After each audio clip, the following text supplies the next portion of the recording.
I'm going to show you exactly how I sold over 200 tracks to a major record label and how I was able to consistently sell tracks over and over again to clients and get them placed in TV shows in a repeatable way. The world is going to tell you that you have to know someone in the music industry in order to succeed and that it's super exclusive, but it's not an obstacle preventing anyone from entering the music industry and getting their tracks placed in TV and in movies. And I'm going to show you how I was able to get this started in about 6 months. I did it all with no publisher, no manager, and I don't live in a major music industry city like LA, New York, or Nashville. Don't get me wrong, developing relationships in the music industry is super important, but it wasn't the most important factor to my success. I can tell you from my experience and from watching many others walk this path that there are essentially just 3 things that anyone can do that set up myself for success and can set anyone else up for the same success. You've probably wondered what goes on behind the scenes when you've heard a track in a TV show. You may be thinking, how can I get my music there? Who do I even talk to? How do I even start? I had all of those questions as well. I didn't know how to make good music for TV. I didn't know what music editors and music supervisors look for when they're sifting through hundreds and hundreds of submissions to pick the right song for their show or their ad. I didn't know who the gatekeepers were. I didn't know what the process looked like from beginning to end,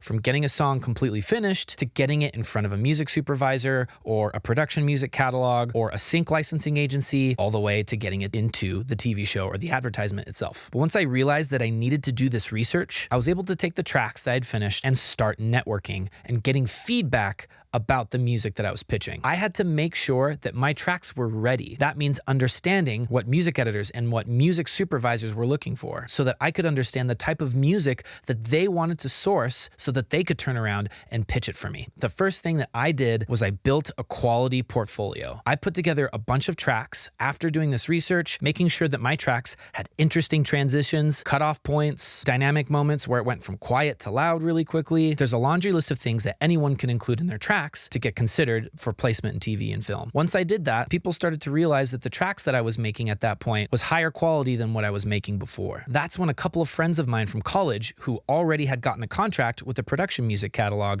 reached out to me and said, hey, we're doing a project. We think that the music that you make would be a really good fit for this particular album. That was also a huge point for me, is that I'd kind of branded myself as being really, really good at a handful of genres. I didn't try to put myself out there and say, oh, I can make anything that you throw at me. I'm really good at doing any genre, because a lot of times that isn't super true. And the people that you want to impress that will place your music in TV know this as well. They know that the best music comes from the producers that specialize in those genres. So once I put a portfolio together that very clearly displayed my strengths across 3 or 4 genres, that's when the quality of my tracks started to elevate more. So these friends of mine, they reached out to me and said, we think a couple of your tracks would be a good fit for this album we're doing, and we want you to come on board and help us produce 2 more custom tracks in this particular style that you've created music in. And that got me connected with Warner Chappell Production Music. They're affiliated with Warner Music, big record label known for signing artists like Dua Lipa, Bruno Mars, Red Hot Chili Peppers, Mac Miller, the list goes on. And once I was able to prove that not only did I already have quality music that fit all of these needs, but I was able to be given a custom request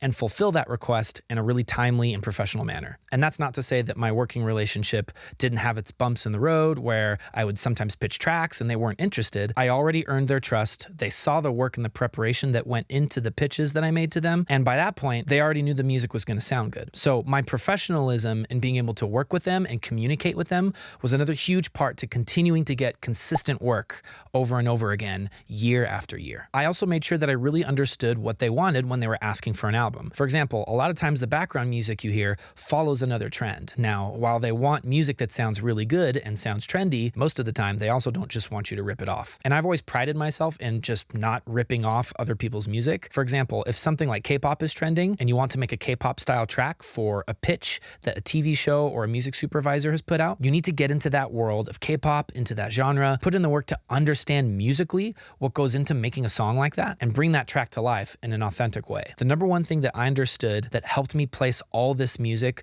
with Warner Chappell Production Music and with other clients over the years is understanding this. this, that my music served a business need. Now, we're in a creative industry, but with so much music being created for TV and so much content being made for streaming and for ads and for shows, the people that you'll be pitching your music to only have seconds to listen to your music and consider if it works or not. So creating music that right at the beginning of a song very clearly sets some kind of vibe, like very clear what genre it was, very clear what the energy level was, very clear what the time feel was, that helps the people who are considering using your music understand you and understand the music right away, so that they can then understand if your track is a good fit for the specific business need that they're wanting it to fill. It took a lot of sacrifice. It took a ton of attention to detail, and it took me working over and over again, finishing tracks, up-leveling the quality as much as I could. It meant collaborating with other producers who had been further down the road than I had. And it meant getting feedback from those producers as well to understand what I could do better. It's hard to put yourself out there, but that was a tough learning I experienced early on that helped me up-level my tracks even faster. Like, in order to get to your first best song, you have to have a second and third and fourth and fifth best song. You have to have a bunch of music to be able to have the best ones rise to the top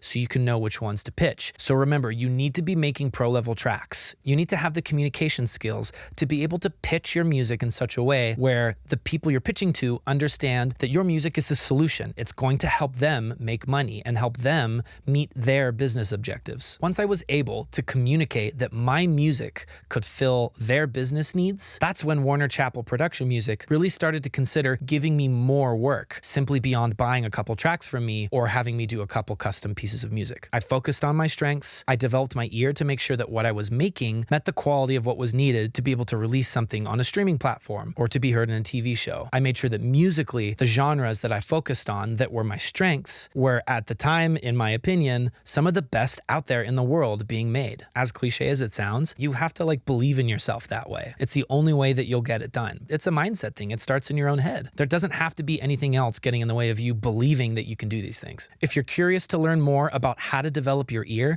and how to pitch your tracks and communicate to sync licensing agencies, music supervisors, or production music catalogs, click the link below in my description. Check out my music production course, Next Level Producer, where I deep dive into everything you need to know so that you can learn how to make pro-level tracks in just 15 days. If you like what you heard, like the video, hit subscribe. I'll see you in the next one.